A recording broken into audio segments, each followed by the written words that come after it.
আমি নিজে বাঁচার জন্য আমার হাতে নখ আছে, তাই ওর একটা আঁচড় লেগেছিল এখানে, ওর একটা এখানে আঁচড় লেগেছে, আমার হাতে নখ আছে। তাই তোমরা যে ভিডিওটা দেখেছো সেটা মানে মারামারি হয়ে যাওয়ার পরে ও আমাকে মেরেছে নিচে বসে ও আমাকে মেরেছে। আমি ওর কাছ থেকে বাঁচার জন্য চেষ্টা করেছি, তখন ওর একটা মানে নখের আঁচড় লেগেছে, ঠিক আছে। কিন্তু বলো সেদিনের ঘটনাটা কি হয়েছিল? সেদিনের ঘটনা আর কি বলবো, ছেলে মেয়ে দুটোই আমার, কিন্তু ও তো এসে কারোর কথা শোনে নাই। ও তো ঘরে যেয়ে ওর দিদির সামনে গিয়ে তর্ক করেই যাচ্ছে, উল্টো পাল্টা বলেই যাচ্ছে। আমি বলছি বাপন তুই শোন, আমি তখন একটা উত্তর দিয়েছি, কোনো কথার উত্তর দেয় নাই। ও ব্যাগ দিয়ে জামা কাপড় বের করছিল না ঢুকাচ্ছিল, ব্যাগের দিকেই তাকিয়েছিল, কিন্তু ও সামনে আসে মানে ওর দিকে তাকাইও নাই। হ্যাঁ, এই নিয়ে দুই ভাই বোনের মধ্যে যা হয়েছে, সের মধ্যে তো ওই বেশি করছে। ও কেন আগে ওর দিদির চুল ধরলো, আমি মাঝখানে চাপা পড়ে গেছি, চুল ধরে টানতে টানতে আনছে, ছাড়াই পারি না। আমি বরং ওর গায়ে দুইটা চড় মারছি, ছাড়াইতে পারি না বলে। এবার ওর মুখের আঁচড় যদিও লাগে, ওর ওই ছাড়া চুল মাথা ধুইছিল, সেই চুল ধরে টানিয়ে নিচ্ছে। শেষ সময় বাঁচার জন্য কি করবে, আমি ছাড়াই পারছি না। বাইরে একটা যা বসা, আমার মা বসা, আদা রসুন চলছে, শুনুর জন্মদিন, সেই জায়গায় বসেছিল। আমি বলছি কোনি আসো আসো, মেয়েটাকে মাইরে ফেললো, বাঁচাও বাঁচাও। হ্যাঁ, আজ তো ছেলে, আজ ও এইটুকু ভাবলো না যে আমি মারলাম, আমি সবকিছু করলাম। তারপরে ও ভিডিও করে, ওই তো ভিডিও করছে, ওর এর কোথায় ভিডিও করা আছে? এই তো ভিডিও করে নাই। ও ফোনটা ধরছিল, সে সময় ফোনটা নিয়ে ও পাশার মাইরে ভাঙিয়ে গুঁড়ো গুঁড়ো করে দিয়েছে। সেরপর তো ফোন দেখে বাইরে এসে ওই বটি দেখছে, ও বটিটা ধরে আর বাবারে দেখাইতে গেছে যে বাবা যাও তোমার ফোনটা ভাঙিয়ে গুঁড়ো গুঁড়ো করে দিয়েছে, ওর নাইলে টাকা পয়সার দাম নাই, আমার তো টাকার দাম আছে। হ্যাঁ, আজ তুই বাড়ি ঘরে থাকিস না, কার জন্য কিসের জন্য সেসব আমরা সব হজম করি। আজ আমার বাড়ি যেভাবে পিতিরে রাখছি আনছি রয়েছে, হ্যাঁ, তারপরেও সেই পিতির সঙ্গে ও ফ্যামিলির সঙ্গে তো সে মাইয়া আসতে আসে না বা আসে না, যা হইতে আছে ওর সঙ্গে হচ্ছে, আমাদের সঙ্গে কোনো কথাই নাই। সেই সম্পূর্ণ রাগ এসে বাড়ি দেখাবি দিদি, মা ভাই, মা বোন, বাবার উপরে সব রাগ শব্দ সামাগো। হ্যাঁ, দিদা বলো তো সেদিনে কি হয়েছিল? আমি তো বাইরে বসে ফেস রসুন তুলছিলাম, তোকে ঘরে বসে টোটাই মোটা কি হয়েছে আমি বাইরে বসে শুনছিলাম, সামনে যাইনি বলে না ওকে ভাই বোনের ব্যাপার হচ্ছে, সামনে যাবো না, যাইনি। সেখানে দেখলাম বাইরে এসে ওই তোর জন্য চুলি মুঠি ধরে টানিয়ে আনতেছে, তখন তোর মা মাঝখানে পড়ে গেছে, আর তোর চুল ধরে লম্বা চুল এরকম টানিয়ে নিয়ে যাচ্ছে। তখন তোর মা চেল্লা তো ওখানে শিগগির আগেও মারি ফেলা দিলো, ওখানে আগেও মারি ফেলা দিলো। সেই এটুনে আমি আর তোর কাকি দুইজনে যাই ওরে খেয়াল খেয়ানো করে সেই ছাড়া দিতে ও বেরোয় অনেক দূর ওই পুকুর পাড়ে চলে গেছে। তখন তুই বেরোয় ওই না, এখনকার এই ডিজিটাল দুনিয়াতে কেউ আর টিভিতে বা ওই মোবাইলে ওটিটিতেও কেউ আর সিরিয়াল দেখবে না। এখন সিরিয়াল চলবে ইউটিউবে, সোশ্যাল মিডিয়াতে। মানে সিরিয়াসলি বলছি, বংরনকে নিয়ে যতই ভিডিও আসুক না কেন, বা যে যতই তাদেরকে নিয়ে ক্রিটিসাইজ অ্যানালাইসিস করুক না কেন, তারা তাদের জায়গাতেই আছে। এতদিন তো বংরন আর প্রীতি, এরা দুজনে মানে বাপন আর প্রীতি দুজনে নানা রকম আলাদা হচ্ছে, এক হচ্ছে, সব চলতো। এখন দেখছি তার দিদিও নেমে পড়েছে। নট অনলি তার দিদি, সে তার মা, দিদা, কাকিমা, তাদেরকেও শিখিয়ে পুরি স্ক্রিপ্টেড বুঝিয়ে, চোখের জল পড়ুক চাই না পড়ুক, তারা বিভিন্ন ধরনের ভিডিও বানাচ্ছে। তো প্রথমে হলোটা কি না, বং নাকি তার দিদিকে বটি দিয়ে মারতে গেল। আবার কি হলো, তার দিদি বলছে তার হাতে নাকি কামড়ে দিয়েছে। আচ্ছা, কামড়ালে তো একটা ইনজুরি হবে, বলছে রক্ত বেরিয়েছিল। রক্ত যদি বেরোয় তাহলে তো একটা ইনজুরি হবে, সেখানে তো মিনিমাম একটা ব্যান্ডেড, মিনিমাম কিছু একটা হয় না যে একটা গজ টজ লাগিয়ে তুলো টুলো দিয়ে কিছু একটা করা হয়, সেটা পরিষ্কার হলেও নি, কিছুই হয়নি। মানে কত মিথ্যা কথা বলবি ভাই? তোরা যে মিথ্যা কথা বলিস সেটা তোদের বোঝা যায়। মানুষজন তো আর ঘাস চিবোয় না, মানুষজনকে কি চারক্ষ মনে হয়?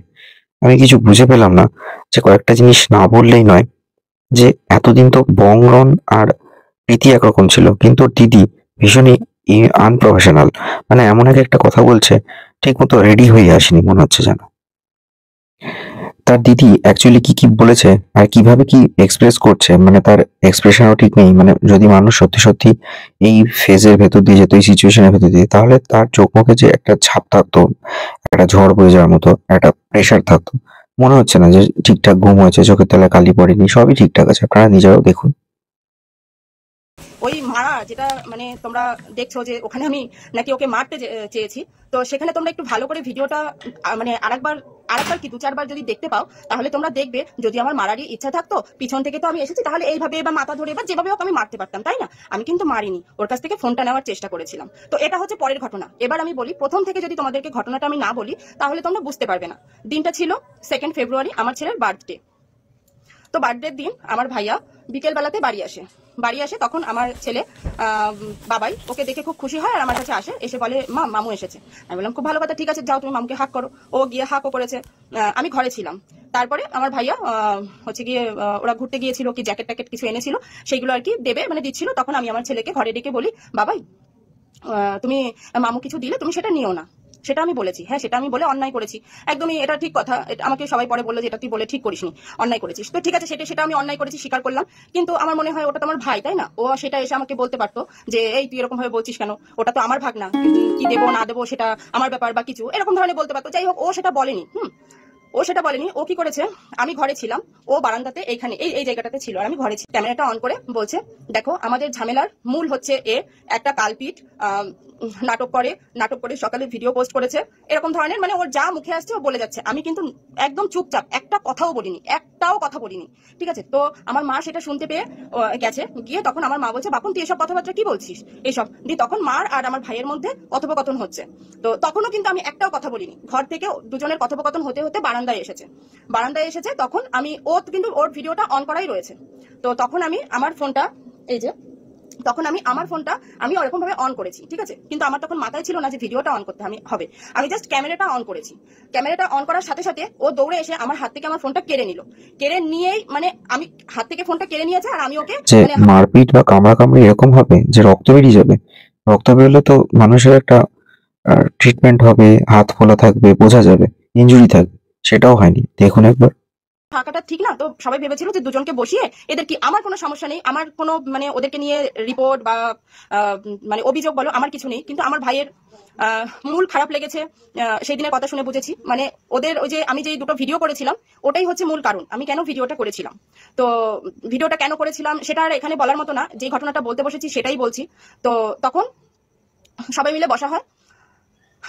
বসা হয় তখন। তারপরে সবাই কথোপকথন, যে কি হয়েছে বল, তোদের মধ্যে এত শত্রুতা, মানে এত ইয়ে কেন, এত কি প্রবলেম দিয়ে ওকে হচ্ছে কি, আমিও বলেছি হ্যাঁ বল, তোকে তোদের সংসার ভাঙার জন্য যদি আমি দায়ী হয়ে থাকি, তোর কাছে যদি প্রমাণ থাকে বা কিছু, বা তোর কি অভিযোগ আছে বল। ও সেরকম কিছু আমাকে দেখাতে পারেনি, ঠিক আছে। তো দেখাতে পারেনি। সেখানে আমি একটা কথা বলে ফেলেছিলাম যে দেখ, তোদের মতো তো কোমর দুলিয়ে আমার বর টাকা ইনকাম করে না, আমার বর খেটে টাকা ইনকাম করে, টাকার ইয়ে আছে, মানে এরকম কিছু একটা বলে ফেলেছিলাম। সেই সোর্সেই ও ওই কথাটা বলেছিল, চাকরির কথাটা, ঠিক আছে। চাকরির কথাটা এসেছে এখান থেকে। তখনও বলেছিল হ্যাঁ তোর বর ঘুষ পেয়ে চাকরি পেয়েছে, হেন তেন দিয়ে এরকম বল। নিজে নয়, তার দিদা কাকিমা তাদেরকেও স্ক্রিপ্টেড করিয়ে নিয়ে চলে এসেছে, কয়েকজন ক্যামেরা করছে, পুরোটা তুলছে, কষ্ট করে করে কাঁদার চেষ্টা করছে।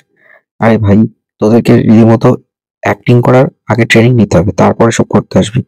ন্যাচারাল যদি থাকতো না, তাহলে ব্যাপারটা এমনি বেরিয়ে আসতো, এভাবে এত ভাওতা দিতে হতো না। তারপর নাকি সে আরো কিছু কাণ্ড করেছে, সেটা নেক্সট ভিডিওতে বলবো। কিন্তু এইভাবে যদি চলতে থাকে তাহলে বেশি দিন নয়, কারণ এই কন্টেন্ট মানুষ বেশি দিন খাবে না, একটা টাইম পর ভিউ পড়েই যাবে। কতদিন এই সমস্ত ফালতু গসিপ নিয়ে চলবে যেটার কোনো বেস নেই? আর সত্যি কথা বলতে কি, তার দিদি এরকম যে কাণ্ড করবে, একবার ভাইকে মারতে যাবে, আবার ভাইকে কাছে টেনে নেবে, তখন সেই ভাই বেরিয়ে যাবে, কত কি বলছে। মানে সিরিয়াসলি, এই বঙ্গরঞ্জন একেবারে তার দিদি কি যে আরম্ভ করেছে, সোশ্যাল মিডিয়ার সেই ব্যাপারটাকে পুরো ফালুদা বানিয়ে ছেড়ে দিয়েছে। সিরিয়াসলি বলছি, আপনারা নিজেরা দেখুন তার দিদি অ্যাকচুয়ালি কি কি বলেছে। আর মানে অবাক লাগছে যে সেগুলোকে সাফাই গাওয়ার জন্য পরপর ভিডিও দিল। বোঝাচ্ছে যে সেদিন আসলে কিছু হয়নি, ভাই বোনের মধ্যে ঝামেলা হতেই পারে, সেটা মিটিয়ে নিতে হবে। তাই বলে এইভাবে, গড নোস। দেখতে থাকুন ভিডিওটা, চ্যানেলের বাকি ভিডিওগুলো দেখুন, stay tuned on Bong Stories. আর প্লিজ ভিডিওটা যদি ভালো লাগে শেয়ার করুন, দেখতে থাকুন, আর অবশ্যই চ্যানেলটা সাবস্ক্রাইব করুন।